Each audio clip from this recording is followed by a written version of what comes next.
वित्त मंत्री निर्मला सीतारमण 1 फरवरी को अंतरिम बजट पेश करने वाली हैं। इस बजट में विकसित भारत के साथ महिलाओं के सशक्तिकरण की झलक नजर आ सकती है।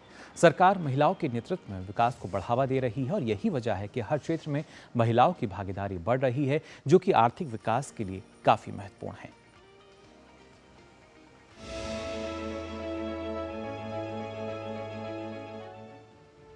हाल के वर्षों में बजट में शामिल योजनाओं के जरिए महिलाओं को सशक्त बनाकर न केवल समानता को बढ़ावा दिया जा रहा है, बल्कि आर्थिक विकास के लिए भी ये काफी महत्वपूर्ण है।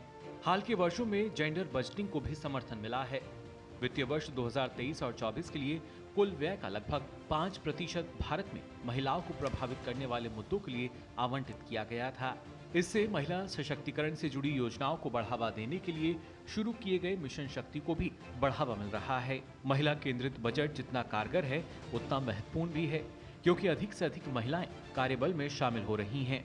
पिछले बजटों में भी विशेष रूप से महिलाओं और युवा लड़कियों के लिए कौशल प्रशिक्षण कार्यक्रमों की बात हो या फिर कृषि क्षेत्र में नमो ड्रोन दीदी जैसी योजनाएं आज महिलाओं को सशक्त करते हुए आत्मनिर्भर बना रही हैं। अंतर्राष्ट्रीय मुद्रा कोष यानी IMF की एक रिपोर्ट के अनुसार भारत में लैंगिक समानता हासिल करने, जिसका अर्थ है श्रम बल में पुरुषों के समान महिलाओं की भागीदारी, संभावित रूप से भारत की GDP में अच्छा इजाफा कर सकती है। विश्व बैंक के अनुसार यदि 50% भारतीय महिलाएं कार्यबल में शामिल होती हैं, तो भारत अपनी वृद्धि दर 1.5% अंक बढ़ाकर 9% वार्षिक तक पहुंचा सकता है। आज हर क्षेत्र में महिलाओं की भागीदारी नजर आती है। महिलाओं के विविध दृष्टिकोण, कौशल और नवाचार से अधिक मजबूत और गतिशील अर्थव्यवस्था को बढ़ावा मिल रहा है, वो भी ऐसे समय में जब विकासात्मक बदलाव से भारत वैश्विक मंचों पर प्रगति कर रहा है और विश्व की तीसरी सबसे बड़ी अर्थव्यवस्था बनने को अग्रसर है। आगामी 1 फरवरी को वित्त मंत्री निर्मला सीतारमण जब अंतरिम बजट पेश करेंगी, तो इसमें विकसित भारत की झलक के साथ ही देश को विकसित बनाने के लिए आत्मनिर्भर होती नारी शक्ति पर भी फोकस देखने को मिलेगा। Bureau report, DD news.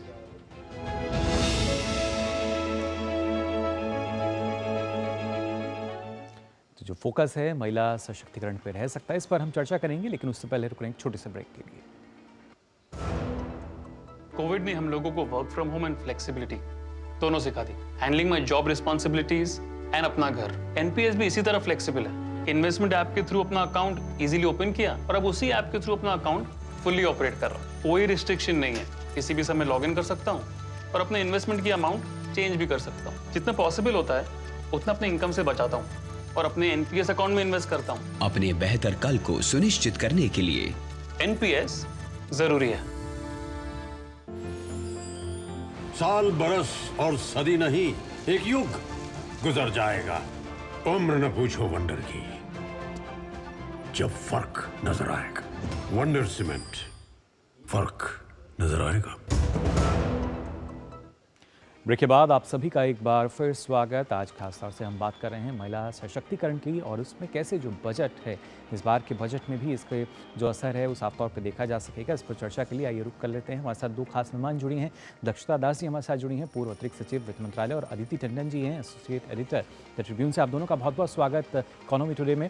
सबसे पहले खास तौर से आपसे हम जानना चाहेंगे दक्षता जी, किस तरीके से जो सरकार है वो महिलाओं के नेतृत्व में विकास को बढ़ावा दे रही है? इसकी जो बानगी हमने पिछले बजटों में भी देखी है और इस बार के बजट की अगर बात की जाए तो उसमें भी यही उम्मीद।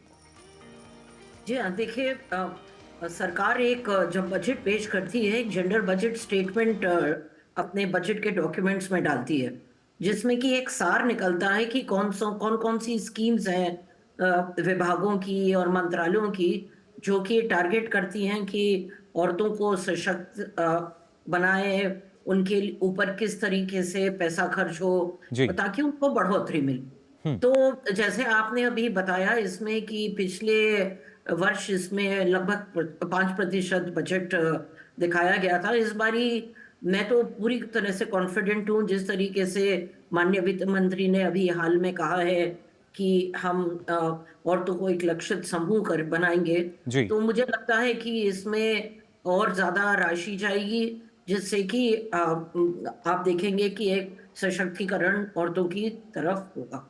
जी बिल्कुल। साथ ही अदिति जी आपसे भी समझना चाहेंगे, आप किस तरीके से देखती हैं, आईएमएफ की बात की जाए, वर्ल्ड बैंक की बात की जाए, अनुमान यही कि अगर वहाँ भी समानता हमें नज़र आती है, जब हम श्रम की बात कर रहे हैं, वर्क प्लेस की जब हम बात करते हैं, अगर वहाँ भी महिलाओं की उतनी ही भागीदारी है तो काफ़ी अच्छा खासा इजाफा हमारी जीडीपी में हो सकता है और अभी तक जो जिस तरीके का हम अनुमान जता रहे हैं उससे कहीं आगे निकल सकते हैं। जी, आप बिल्कुल ठीक कह रहे हैं। प्रधानमंत्री का जो विजन है और जो उन्होंने बार बार कहा है वो यही है कि विमेन डेवलपमेंट से विमेन लेड डेवलपमेंट की तरफ। अब विमेन लेड डेवलपमेंट की तरफ जाने के लिए ये बहुत इंपॉर्टेंट है कि जितने भी आप मिशंस और जितने इकोनॉमिक इनिशिएटिव्स लॉन्च करें उनमें जेंडर इक्वालिटी आपका कोर मैसेजिंग होना चाहिए। जैसे कि हमने देखा है स्टार्टअप इंडिया देख लीजिए, जो डिजिटल स्किलिंग का मिशन है गवर्नमेंट का वो देख लीजिए, प्रधानमंत्री ग्रामीण डिजिटल साक्षरता अभियान देख लीजिए, जी या बहुत सारी जो रीसेंट इनिशिएटिव्स हैं जैसे कि रियल एस्टेट खरीदने पर महिलाओं के नाम पर अगर घर लिया जाए तो रजिस्ट्रेशन फी का कम करना, ये सरकार ने पहल की। उसके बाद बहुत सारी स्टेट गवर्नमेंट ने भी ये पहल की। अभी जी रिपब्लिक डे होके हटा है, हमने नारी शक्ति का बहुत ही प्रचंड वहां प्रदर्शन देखा कर्तव्य पथ पे। जी तो जो भी हम देख रहे हैं विजन इस सरकार की वो यही है कि चार जो कास्ट ग्रुप्स जो प्रधानमंत्री ने बार बार जिनका जिक्र अपनी स्पीचेस में किया है उनमें महिलाएं बहुत महत्वपूर्ण हैं। बाकी तो हमें पता ही है कि गरीब हैं, किसान हैं और यूथ हैं। जी तो मुझे लगता है ये जो कोर ग्रुप्स जिनका जिक्र बार बार प्रधानमंत्री ने किया है उनको प्रायोरिटाइज किया जाएगा, उसमें भी महिलाओं को ओवर प्रायोरिटाइज किया जाएगा, क्योंकि जैसा कि आपने कहा कि महिलाओं को सशक्तिकरण करने से न सिर्फ परिवार बल्कि देश का सशक्तिकरण होता है। और जी यही मंशा इस आने वाले इंटरिम बजट की रहने वाली है। वित्त मंत्री ने भी इस बात को क्लियर किया है। जी बिल्कुल। और दक्षता जी, क्योंकि जब विकसित भारत की हम बात कर रहे हैं, उसकी तरफ आगे जब हम बढ़ रहे हैं, तो अभी यहाँ अदिति ने जिक्र किया कि किस तरीके से जो किसानों के नज़रिए की बात की जाए, हमने देखा कि पिछले साल महिला किसान जो हैं, करीब 3 करोड़ ऐसी महिला किसान लाभार्थी हैं जिन्हें पीएम किसान योजना का लाभ मिला। इसके साथ साथ जो महिला एवं बाल विकास मंत्रालय की बात की जाए, करीब 267 करोड़ रुपए का इजाफा उनके बजट में भी किया गया था। और इस बार भी हम कह सकते हैं कि जो इजाफा है शायद ज़्यादा होगा और उसका ज़्यादा असर जो है वो भी अब हमें दिखता हुआ नजर आएगा। जी देखिए, गत वर्षों में और पिछले 10 साल में अगर आप देखें तो महिलाओं का फाइनेंशियल इंक्लूजन में जी बहुत जबरदस्त एक प्रयास रहा है। जैसे जनधन अकाउंट खुले हैं और आप देख सकते हैं कि लगभग 50% जो है वो औरतों के नाम चल रहे हैं। जी कई स्कीमें आई हैं तो जिसमें कि औरतों की, जैसे आपका महिला सम्मान पत्र है जी और लड़कियों की पढ़ाई के लिए काफी आपने स्कीमें चलाई हैं। जी तो दो चीजों की आप इसको दो तरफ से देखें। एक तो जो बजट में दर्शाया जाता है जिसमें कि हम खर्चा कर रहे हैं, पब्लिक फाइनेंस जिसे कहते हैं, और दूसरा ये होता है ऐसी स्कीम्स जिसमें कि हम एक बिना खर्चा किए हुए बढ़ोतरी देते हैं। जी स्टैंड अप इंडिया उसमें एक बहुत ही मूल रूप से एक स्कीम है जिसमें कि हम एक कोलैटरल फ्री लोन देते हैं महिलाओं को। जी तो ये जितने प्रयास हैं, मेरा मानना ये है कि आज की तारीख में एक तरीके से ये पूर्ण रूप से इनकी जड़ अब मजबूत हो गई है। जी और आपने जो जिक्र किया है कि ग्रामीण क्षेत्र में जो हमने राशि दी है वो बढ़ेगी, वो एक एक ही पहलू है। मेन चीज ये है कि हमने एक जागरूकता फैला दी है और खासतौर से ये ग्रामीण इंडिया में काफी फैली है। और इसमें जो जनधन का स्कीम है उससे बहुत बहुत ज्यादा जागरूकता आई है। जी तो इस तरीके से हम देखें तो जो अदिति जी ने कहा था कि व्यवसाय में औरतों के जुड़ने का समय अब बिल्कुल ही सुदृढ़ हो गया है। जी तो चाहे जो भी स्कीम हो, पर जो 10 साल की इनिशिएटिव है वो अब अपना रोल निभा गए हैं। जी आगे अब हमको इनकी ट्रेनिंग करनी है और इनको व्यवसाय के लिए और अपॉर्चुनिटीज देनी। जी बिल्कुल। और अदिति जी, लगातार हम देख भी पा रहे हैं जो सरकार है अवसर दे रही है, फिर चाहे वुमेन एंटरप्रेन्योर्स की हम बात करें या कृषि क्षेत्र में जो ड्रोन दीदियों की अगर बात की जाए, तो हर जगह कोशिश यही है कि कैसे और कहां पर जो कौशल है उसको निखारा जा सकता है।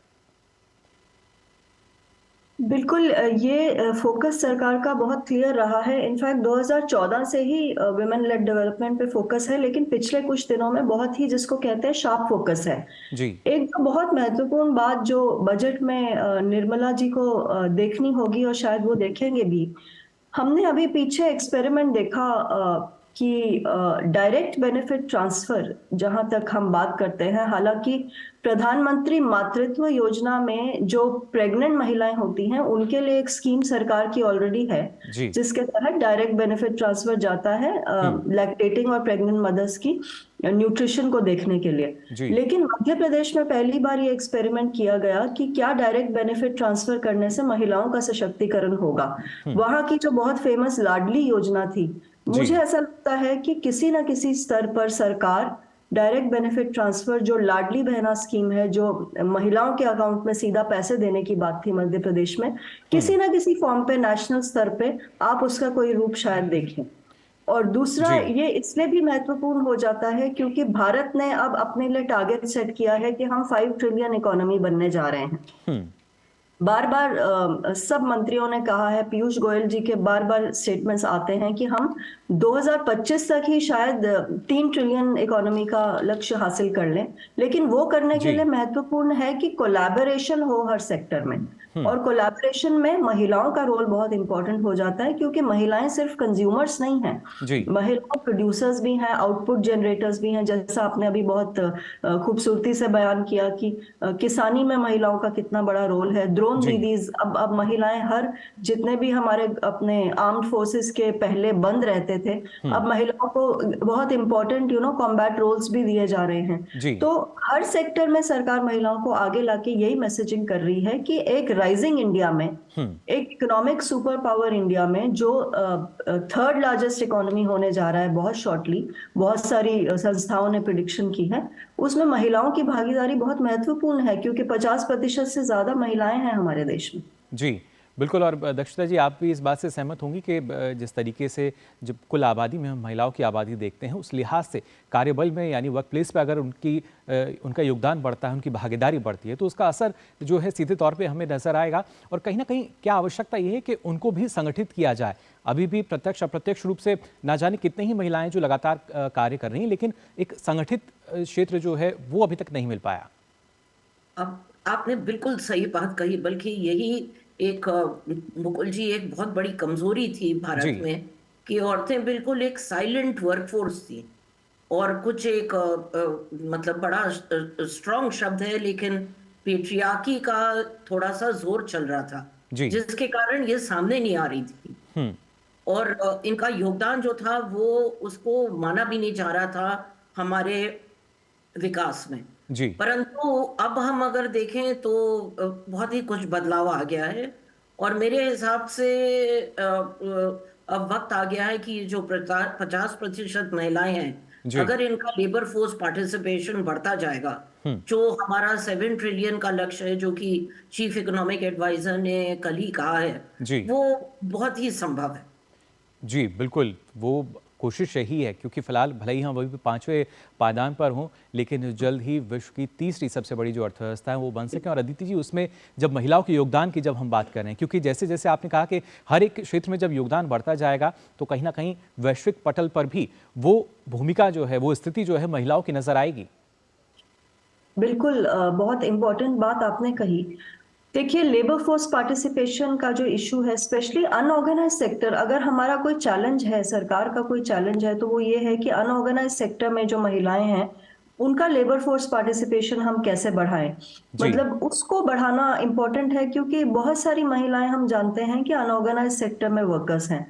तो वो एक इंडिकेटर है, उसको कैसे एड्रेस करेंगे। मुद्रा योजना जो सरकार की थी, उसमें काफी हद तक रिड्रेसल का कोशिश किया गया है, और 50% से ज्यादा लोन्स जिन्होंने लिए हैं वो भी महिलाएं हैं। ये भी इंपॉर्टेंट है कि स्टार्टअप का जो मिशन इंडिया का है, उसमें अभी बहुत सारे ऐसे यूनिकॉर्न्स हैं जिसमें बोर्ड ऑफ डायरेक्टर्स में महिला हैं ही हैं। पहले ऐसा नहीं होता था, मतलब जितने भी स्टेम डिसिप्लिन्स होते थे, जैसे कि साइंस, टेक्नोलॉजी, इंजीनियरिंग को मान लीजिए, वहां पर तो महिलाएं एनरोलमेंट ही नहीं करती थी। हम कितने साल खबरें लिखते रहे, लेकिन अब देखिए कितना एक महत्वपूर्ण ट्रांसफॉर्मेशन हुआ है कि चंद्रयान-3 के लॉन्च के पीछे कितनी महिलाएं थीं, जी, भारत बिल्कुल। का जो इंडिजिनस कोविड वैक्सीन था उसकी डेवलपमेंट के पीछे कितनी महिलाएं थीं, जी। मतलब आईसीएमआर के नेशनल इंस्टीट्यूट ऑफ वायरोलॉजी की हेड जो थी प्रिया इब्राहिम थी उस टाइम, आपकी वायरल रिसर्च की जो हेड थी वो उस टाइम प्रज्ञा यादव थी एनआईवी की, जी। और यहाँ दिल्ली में आईसीएमआर में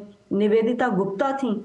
तो मतलब कहने का कि महिलाओं को जब आप थोड़ा सा भी हैंड होल्ड करो तो वो कैटलिस्ट का रोल परफॉर्म करती हैं, जी। खाली ये नहीं कि वो कुछ आउटपुट बढ़ा रही हैं, वो आउटपुट को बहुत बहुत प्रोपोर्शन में मोमेंटम देती हैं। जी, तो बिल्कुल। ये वजह है और ये इकोनॉमिक लॉजिक है महिलाओं में इन्वेस्ट करने का। जी, और देखिए हमारे कार्यक्रम में भी आप दोनों भी जुड़े हैं और साथ ही इस कार्यक्रम की जो टीम है उसमें भी महिलाएं जो हैं शामिल हैं। हर क्षेत्र में जो भागीदारी है वो हम देख सकते हैं। लेकिन दक्षिता जी, खासतौर से क्योंकि एक अलग दृष्टिकोण जो है उसके साथ साथ कौशल और नवाचार यानी इनोवेशन की जब हम बात करते हैं तो ये 3 ऐसे प्रमुख कारक हम मान सकते हैं जो कि हमारी अर्थव्यवस्था को और गति दे सकते हैं महिलाओं के योगदान से। बिल्कुल निस्संदेह। देखिए, अभी तो हमारा जो महिला वर्ग है और जो महिला वर्कफोर्स है वो एक अनटैप्ड पोटेंशियल है, और वो कहाँ ले जाएगा हमको और किस तरीके से कार्यकुशलता को बढ़ावा देगा वो तो हमको अभी देखना है। जी। एक बिल्कुल ही आगे, एक बिल्कुल ही जैसे कह सकते हैं बड़ा गोल्डन फ्यूचर है इस नजरिए से। जी।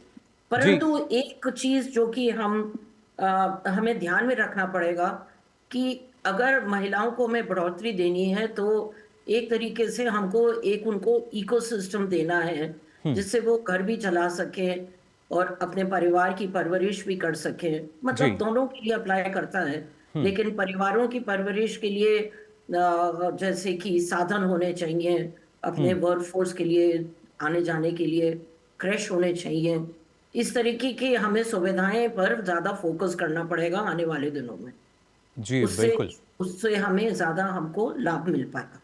जी, बिल्कुल। तो यानी ये जो एक बड़ा बदलाव इस नए भारत में देख रहे हैं उसमें जो महिलाओं का योगदान है वो भी अब हमें नज़र आने लगा और इस बार के जो अंतरिम बजट होगा उसमें भी उम्मीद यही है कि महिला सशक्तिकरण को लेकर कुछ और भी जो नया है वो वित्त मंत्री के पिटारे में नज़र आ सकेगा। फिलहाल आप दोनों का बहुत बहुत शुक्रिया हमारे साथ इस चर्चा में जुड़ने के लिए। तो जाना आपने किस तरीके